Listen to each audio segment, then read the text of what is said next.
Michigan Secretary of State Jocelyn Benson is responding to criticism after moving to send absentee applications out to registered voters for the August and November elections. Around noon, Benson responded to the president threatening funding on Twitter. News 8's Lindsay McComal also spoke with the Secretary of State about her predecessor, State Senator Ruth Johnson, questioning the decision, including an accusation that election mailings went to people who couldn't vote.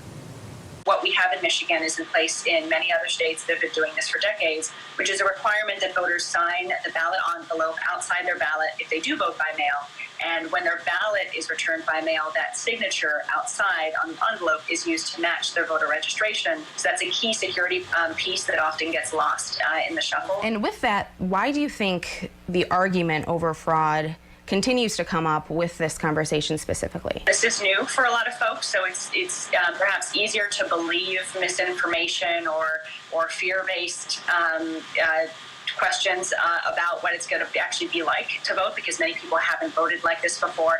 What we have on our side are the facts and the data, which simply shows that voting by mail is safe and secure. It's been in place for decades in other states. Her statement said that it included people who had recently moved out of state or people who were deceased, and that then feeding into the argument that this could breed fraud and fraudulent votes.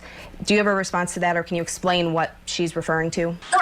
It's important to emphasize, and I would hope that the state senator knows this.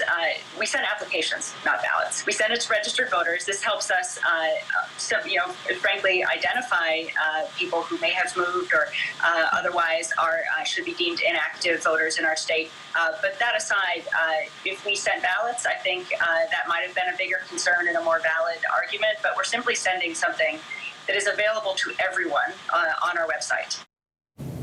That was Lindsay McComal speaking with Secretary of State Jocelyn Benson.